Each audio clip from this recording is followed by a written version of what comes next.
देव की जय। रामचंद्र भगवान की जय। श्री हनुमान जी महाराज की जय। सिद्धराम देव जी महाराज की जय। अपने अपने मात पिता की जय। रामेश्वर महादेव की जय। एवं पंचमुखी हनुमान जी महाराज की जय। भजनदास बापानी जय। बापा जय जय सीताराम सीताराम।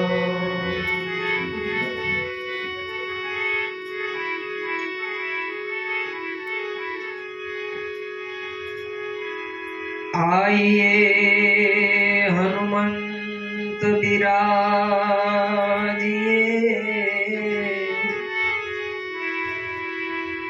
कथा कहो मति अनुसार। प्रेम सहित गादी दरो। पधारो पवन कुमार।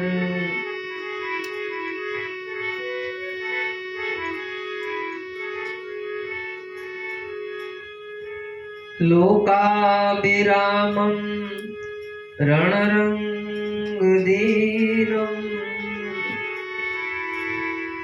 राजीवनेत्रं रघुवंशनाथं।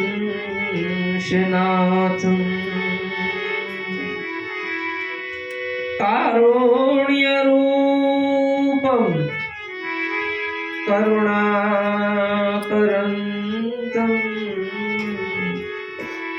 श्रीरामचन्द्रं शरणं प्रपद्ये। मनोजवं मारुततुल्यवेगं। जितेन्द्रियं बुद्धिमतां वरिष्ठं। वातात्मजं वानरयूथमुख्यं। वातात्मजं वानरयूथमुख्यं।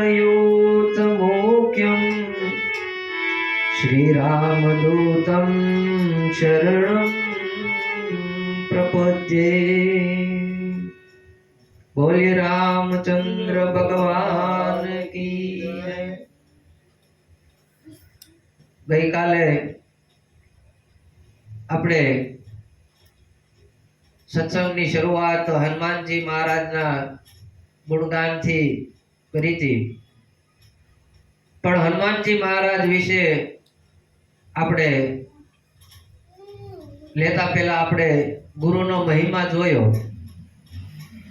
તો આજે આપણે તે પંચમુખી હનુમાનજી મહારાજ વિશે સત્સંગ કરીશું કે આ પંચમુખી હનુમાનજી મહારાજ નામ કઈ રીતે આપવામાં આવ્યું. હનુમાનજી મહારાજને પંચમુખી ઘણી જગ્યાએ મંદિરોમાં હોય છે. હનુમાનજી મહારાજના 5 મુખ બતાવ્યા છે. તો હનુમાનજી મહારાજ પેલા તો કોઈ વ્યક્તિ નથી, એ મારી તમારી ભીતર છુપાયેલું એક તત્વ છે. તો આ તત્વ કેવી રીતે પ્રગટ થયું, આ હનુમાનજી મહારાજ શું છે એની આપણે ઓળખાણ કરીએ કે પંચમુખી હનુમાનજી મહારાજ. મહારાજ તમારા 5 મુખ છે. આમાં માણસ એક જીવમુખી હોય, એક માયામુખી હોય છે, એક ગુરુમુખી હોય છે, એક બ્રહ્મમુખી હોય છે. પણ જ્યાં સુધી અંતર્મુખ ન થાય ત્યાં સુધી રામ તત્વ મને ને તમને સમજાય નહીં. એટલે પાંચમું મુખ છે એ મહત્વનું છે. આ ચાર મુખ કદાચ હોય બધા પણ જ્યારે સૂક્ષ્મણામાં જ્યારે પહોંચવાનું હોય, અંતર્મુખ થાવ તો એ સૂક્ષ્મણાની મને ને તમને ખબર પડે. તો અંતર્મુખ થયા સિવાય આપણને બ્રહ્મ તત્વ, રામ તત્વ શું છે એ સમજાતું નથી. દાદા ભાગે બધા આપણે એવું સમજીએ છીએ કે રામચંદ્ર ભગવાન એટલે એક દશરથજીના દીકરા, દશરથ રાજા થઈ ગયા અયોધ્યામાં, એના દીકરાને એક આપણે રામ સમજીએ છીએ. તો એક સાખીમાં એવું કહેવામાં આવ્યું છે કે એક રામ દશરથ ઘર ડોલે, एक राम सब घट में बोले, एक राम का सकल पसारा और एक राम सबसे न्यारा. तो आ चार राम ની વાત છે. એક રામ તો દશરથ ઘર ડોલે, એ દશરથ રાજાના રામની મને ને તમને ખબર છે. એક રામ કા सकल पसारा, આ વિશ્વમાં ક્યાંય એવી જગ્યા ખાલી નથી કે જ્યાં રામ તત્વ વ્યાપીને રહેલું નથી. એક રામ સબ ઘટ में બોલે, આ ઘટો ઘટની અંદર આ રામ તત્વ છે એટલે હું તમે બોલીએ કે હાલીએ કે ચાલીએ કે આ ખાઈએ, અન્ન પાચન થઈ શકે, આપણે જોઈ શકીએ, આપણે સાંભળી શકીએ. તો આ ઘટો ઘટમાં એક રામ તત્વ, પણ એક રામ છે સબસે ન્યારા. આ ન્યારા રામની જો ઓળખાણ થઈ જાય એ રામ તત્વને આપણે ઓળખવાનું છે. આમ ચાર અલગ છે પણ કહેવાનો ભાવાર્થ એક છે. તત્વ એક જ છે, તત્વ અલગ નથી. તો હનુમાનજી મહારાજે કયા રામની સેવા કરી?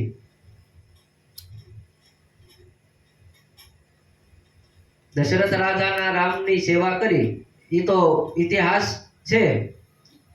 પણ એને એમાં કઈક તત્વ તો ભાડ્યું હોય છે ને. કોઈ એમ નામ તો સેવા નહીં કરતું હોય.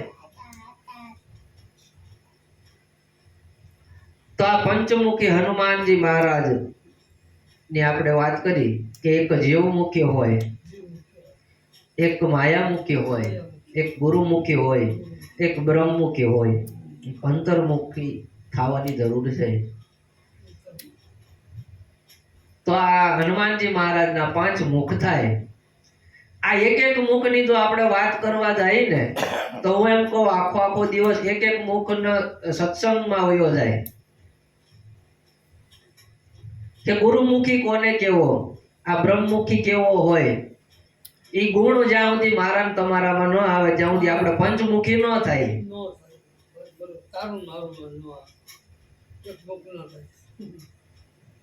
આ મુખને ઓળખવા પડે. મુખ એટલે આપણે કઈ આ મોઢું છે એવું નથી, પણ ગુરુમુખી પેલા આપણે થવું પડે. કોઈ એવા સદગુરુ મળે આપણને, એવા ધ્યાની પુરુષ મળે, એવા જ્ઞાની પુરુષ મળે.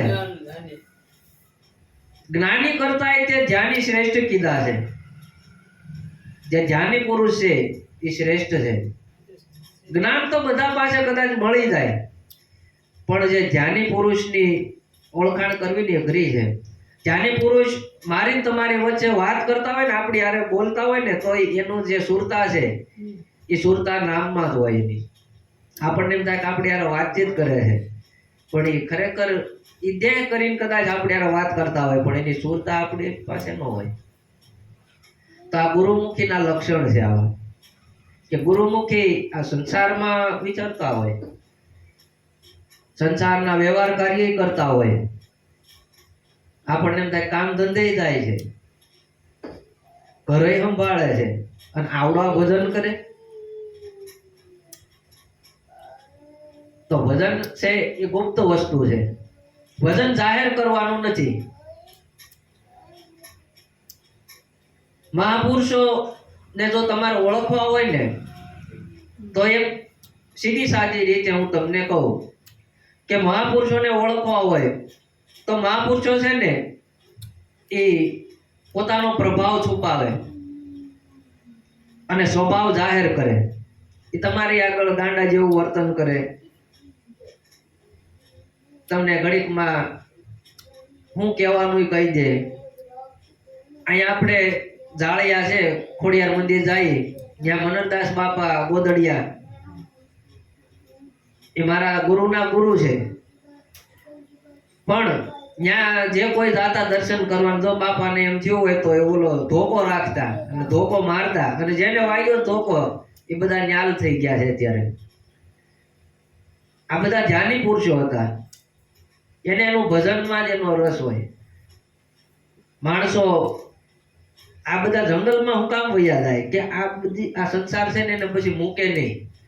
જો એનો પ્રભાવની ખબર પડી જાય ને તો આ માનવ સમાજ એવો છે કે એની વાહે પડી જાય. બાપુ અમારા દીકરાને ઘરે દીકરા નથી, અમારે એક મકાન નથી, અમારે ફલાણા ભાયારે ભળતું નથી, અમારે શું કરવું, આવા બધા પ્રશ્નો લઈ જાય.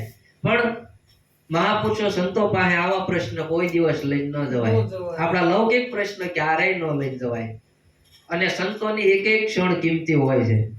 સંત પાસે આપણે જઈએ તો એને એમ જ કહેવાનું કે બાપજી મારે તમારી એક ક્ષણ જોવે છે ખાલી. ભાગવતમાં પણ આ એક પ્રસંગ આવે છે કે નારદજી ફરતા ફરતા આવે છે, ત્યાં એક સ્ત્રી બેઠી છે, ભક્તિ મહારાણીની કથા આવે છે, અને એના બે દીકરા સૂઈ ગયા છે, જ્ઞાન અને વૈરાગ્ય બે હોઈ ગયા છે. એટલે એ બાઈનો રડવાનો અવાજ સાંભળી અને દેવર્ષિ નારદ ત્યાં જાય છે. એટલે એમને પૂછ્યું કે બેન કેમ રોવે છો? તો કે બાપજી મારે તમારી એક ક્ષણ જોવે છે. સંતો પાસે એની ક્ષણ જ મગાય. સંતો પાસે આપણે જઈએ એટલે આપણા આત્મકલ્યાણની વાત સિવાય કાંઈ આપણે એને પૂછાય નહીં કે બાપજી અમારે આ ભવસાગર કેમ તરવો, અમારે આ મોક્ષ ગતિને કેમ પામવી, અમારા મોક્ષ માટે અમારે શું કરવું, અમને આત્મજ્ઞાન કેવી રીતે થાય એની અમને સમજણ આપો. તો સંતોને તમારી ઉપર ભાવ જાગે. સંતો આવા મોતીડા ગોતતા હોય. ઘણા ભજનમાં આવે છે કે હંસલાસી મોતીડા ગોતી ગોતીને ચડે. તો હંસ કયા કીધા? આ મહાપુરુષો છે એ બધા હંસો છે. બગલા છે ને એ માછલા ગોતે, અને સાધુ પુરુષો હોય ને એ આ મોતી ગોતે કે આમાં કઈક મને મોતી મળી જાય ને. અને ઈ તૈયાર જ હોય કે મારું આ બધું ક્યારે આપી દો. બાપને કેમ એ પોતાના દીકરાને કે હું મોટો થાય કે હું મારું બધું હવે એને આપી હું કઈક નિવૃત્ત થઈ જાઉં, એમ સદગુરુને પણ આવી આમ ધાવણ ચડે.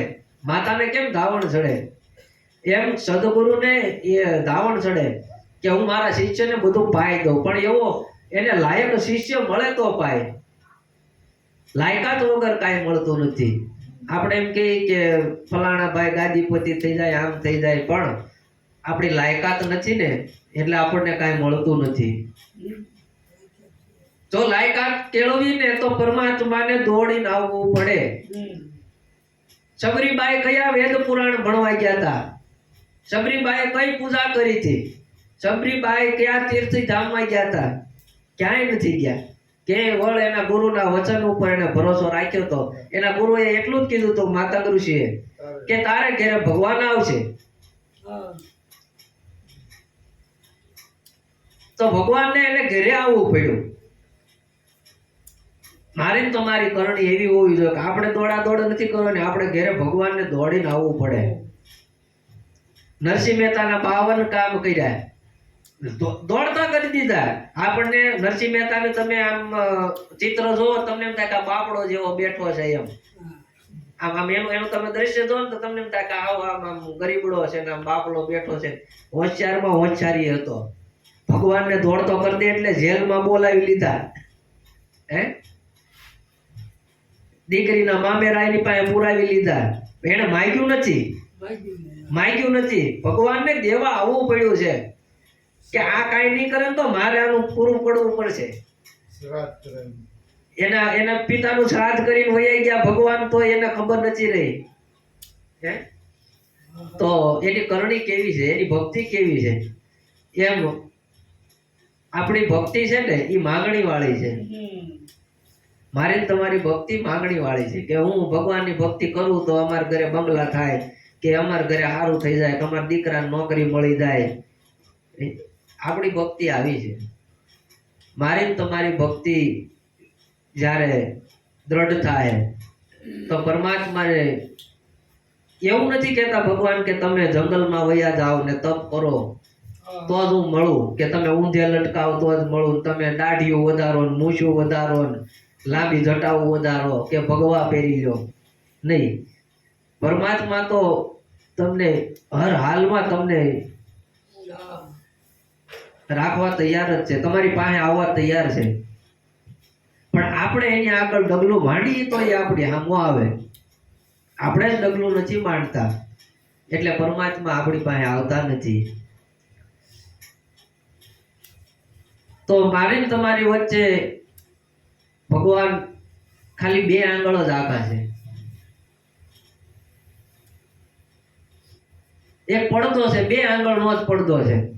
એ 2 આંગળનો પડદો જો હટી જાય ને તો ભગવાન આપણી સામો છે.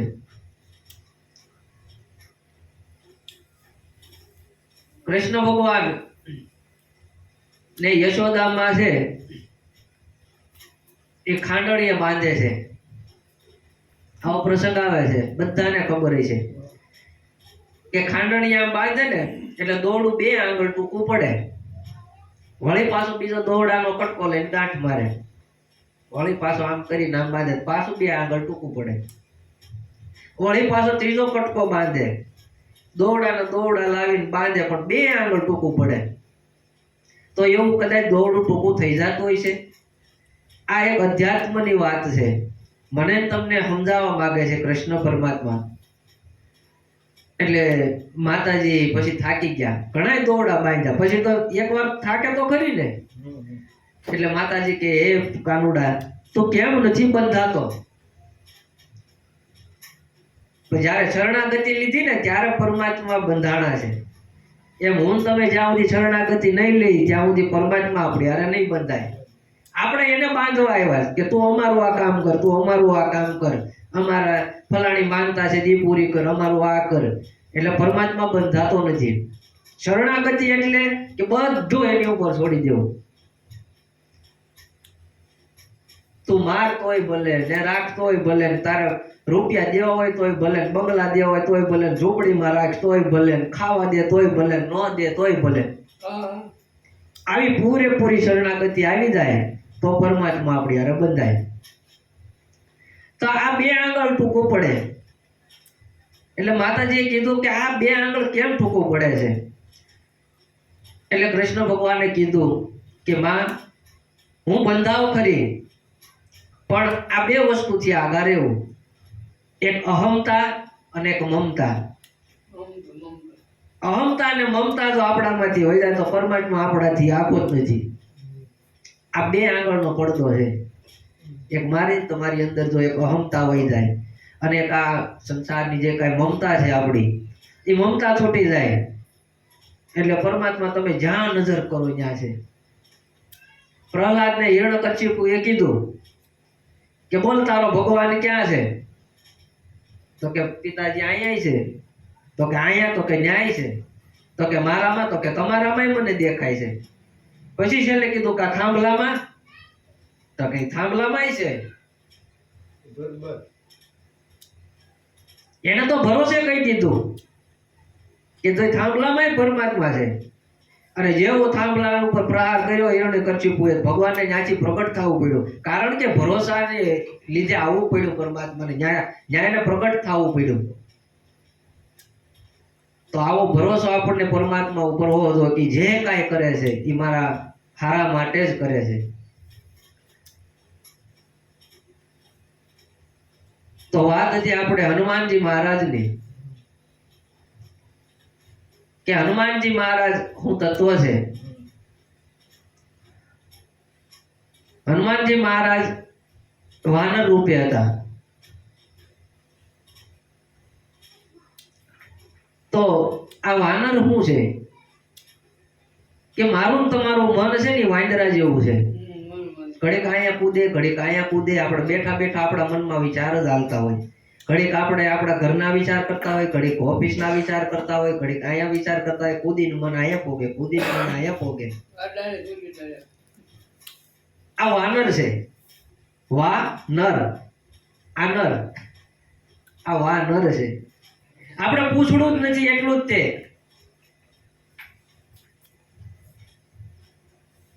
પૂછડું નથી એટલું જ તે, બાકી આપણે વાનર જ છીએ. જ્યાં સુધી મન સ્થિર ન થાય ને ત્યાં સુધી આપણે હનુમાન ન બની શકીએ. હનુમાન ક્યારે બનાય કે માન જ્યારે આપણું હણાઈ જાય, એ હનુમાન બની શકે. મારી તમારી ભીતરનું માન હણાઈ જાય, ફલાણા અમને કે તો જ અમે જાય, અમને અહીંયા આમ આમ દાદી તક્યા નાખી દે તો જ અમે બેસી. આવા માનપાન જો જોતા હોય તો ભક્તિ ન થાય. હનુમાનજી મહારાજ તો રામ કાર્ય ન કરી શકે. એટલે જેનું માન હણાઈ ગયું એ હનુમાન બન્યો છે. અને અંજની પુત્ર છે. આ બધી આધ્યાત્મિક વાત છે. આમાં કાંઈ આપણે બુદ્ધિના ટકા નથી કરવાના. બુદ્ધિનો ઉપયોગ જ નથી. અધ્યાત્મ જ્ઞાનમાં કોઈ દિવસ બુદ્ધિનો ઉપયોગ નહીં કરવાનો. કે અંજની, જેને જણવામાં જ નથી આવી, અણજણી, આ એનો પુત્ર છે જે જણવામાં જ નથી આવ્યું. આ ઈ તત્વ છે. અને વાયુ પુત્ર,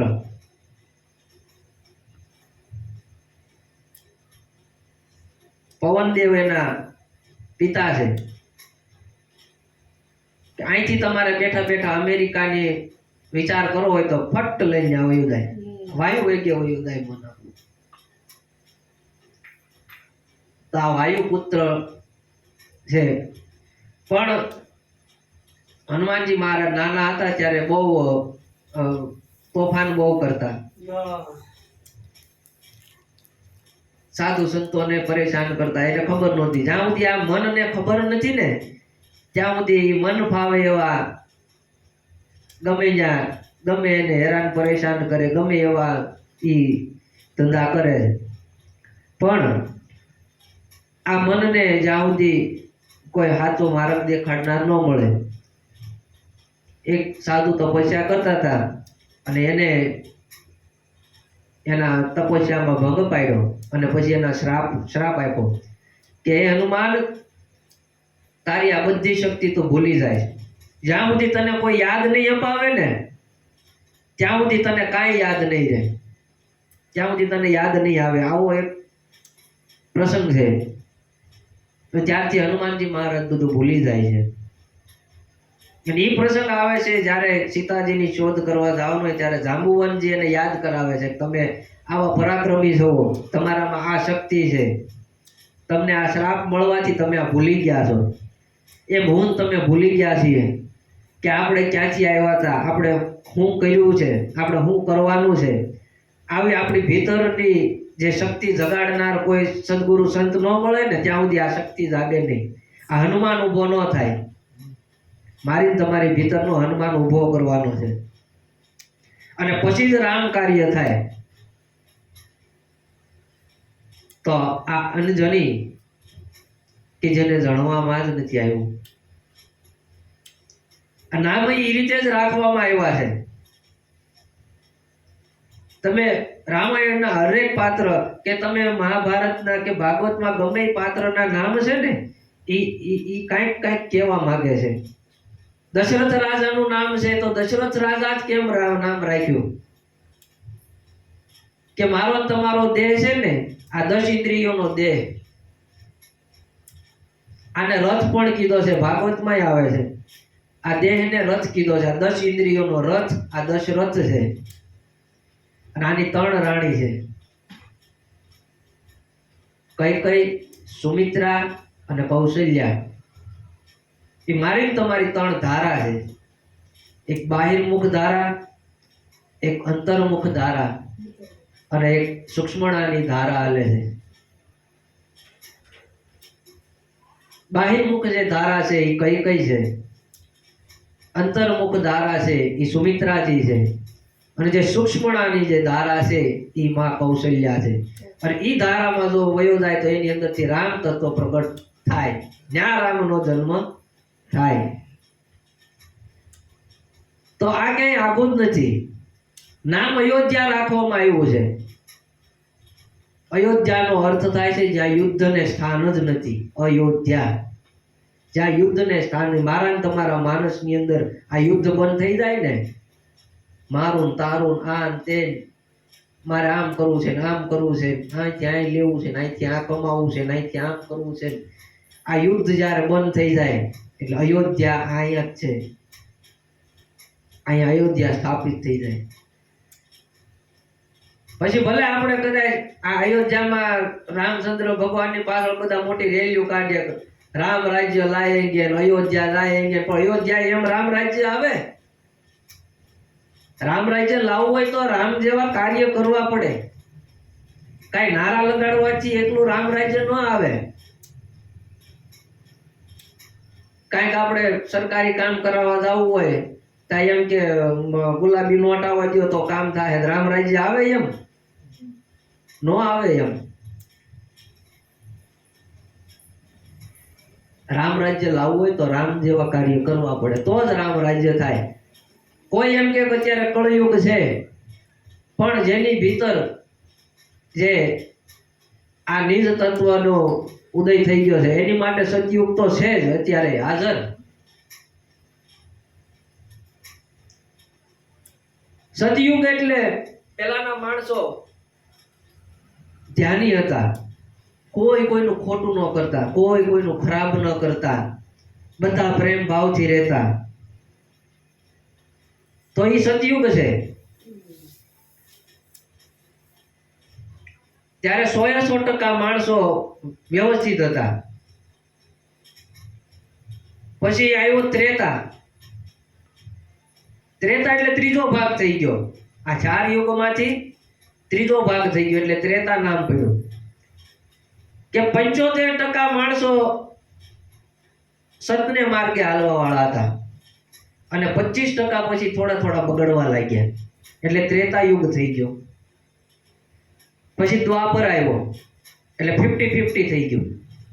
50% માણસો સતને માર્ગે હાલવા વાળા, સદગુરુના સાનિધ્યમાં રહેવા વાળા, સાધુ સંતોની હારે રહેવા વાળા, અને 50% લોકો બસ ક્યાંથી લઈ લેવું, ક્યાંથી કમાઈ લેવું, ક્યાંથી કોઈનું ચૂંટવી લેવું, ક્યાંથી પડાવી લેવું, આ વીજ વૃત્તિ, ઈર્ષ્યા, રાગ, દ્વેષ, આવો 50% વર્ગ આવો થઈ ગયો એટલે દ્વાપર નામ પડ્યું. અને છેલ્લે કળયુગ આવ્યો કે જેને કળી જ નથી એકાતું. એમાં 25% જ અત્યારે માણસો એવા છે જે ભક્તિ ભાવમાં ભજનમાં રહે છે. બાકી 75% બધા આવા કાળા ધંધા કરવા વાળા જ છે, 2 નંબરના ધંધા કરવા વાળા છે. બસ મારું મારું કરવા વાળા. એક ફૂટ હાટું આ જમીનના એક ફૂટ હાટું થઈને ભાયું બાંધે છે. નાનપણથી હારે રમેલા, ભણેલા, ગણેલા, 1 ફૂટ ભાગ ન દઈએ કે તમે વિચાર તો કરો. આ કળી નથી એકાતો એનું નામ કળિયુગ. કે આ માણસ શું કરવા જાય છે, હું આપણને કાંઈ સમજાતું જ નથી એટલે આનું નામ કળિયુગ પડ્યું છે. તો હનુમાનજી મહારાજ એ રામદૂત બન્યા છે. રામદૂત કેમ બનવું? કે ભીતર તમે પરમાત્માનું કોઈ પણ એક નામ લઈ લો અને 24 કલાક એનું સ્મરણ કરો. રામદૂત બનવું હોય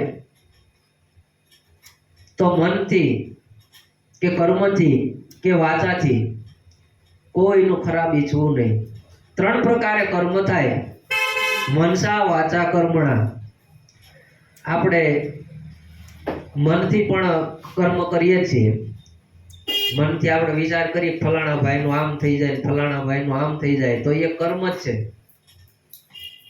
વાચાથી કે બોલીને કોઈનું દિલ દુભાય, કોઈને ખોટું લાગે એવી આપણે વાત કરીએ, આપણાથી કોઈને કઈ કહેવાય ગયું અને એ હાથમાં દુભાણો તો આપણે આ કર્મ બાંધ્યું છે. અને કર્મથી કે કોઈ એવું આપણે કાર્ય કર્યું ને બીજાને તકલીફ પડી તો આ 3 પ્રકારે કર્મ થાય. એમાં માનસિક કર્મ તો બહુ નડે. મનથી જેટલા પાપ થાય ને એટલા આ 2 થી પાપ નથી થતા. મનમાં સતત પાપ આયલા કરે છે.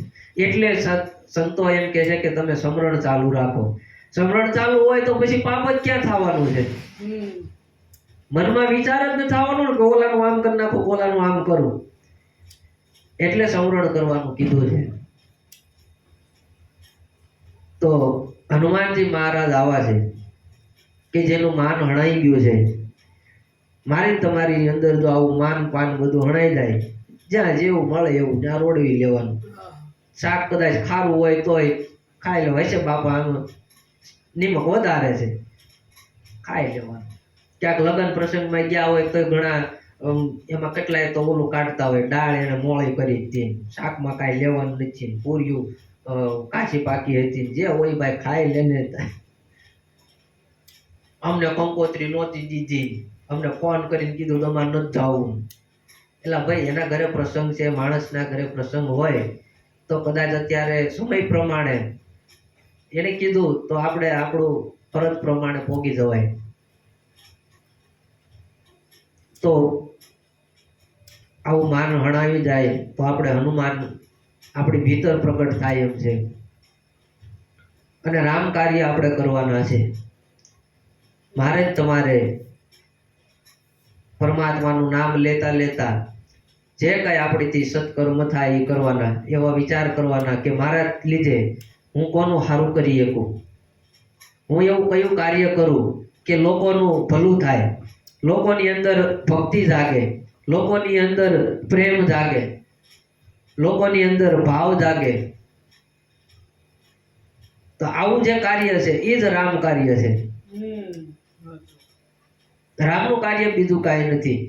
આ બધી આખું બ્રહ્માંડ છે ને, આપણે એમ કે આ ઝાડવા ને આ પશુ પક્ષી ને આ ભગવાન હુકમ બને, એ બધા આ રામ કાર્યમાં બધા સહભાગી છે. કૂતરાને તમે ખાલી રોટલો નીરછો ને તો એ તમારા ઘરનો પહેરો કરશે. એમ નામ તમારો રોટલો નહીં ખાય, જોઈજો. તમારા ઘરનું ધ્યાન રાખશે રાખશે ને રાખશે, એમ નામ નહીં ખાય. તો એ રામ કાર્ય એ કરે છે કે ભાઈ મારે કાર્ય કરવું પડે, મેં આનું અન્ન ખાધું છે. ગાયને હું લેના દેના, હાલો હે, ગાય આપણને દૂધ આપે, ગૌમૂત્ર એનું કામ લાગે, એનું છાણ કામ લાગે, એનું હરેક અંગ આપણને કામ લાગે છે. નકર ગાય એમ ન કહી દે કે ભાઈ મારે દૂધ નથી દેવું, અડતો નહીં. પણ એને ખબર છે કે મારે આ કાર્ય મને પરમાત્માએ આ હાટું જ બનાવી છે. એના વાસડાને દૂધ ન મળે એટલું તો આપણને દે છે. તો દરેક પશુ પક્ષી, આ વૃક્ષો એ રામ કાર્ય જ કરે છે. ફળ વૃક્ષો પોતે પોતાને નથી ખાતા, આપણને આપી દે છે.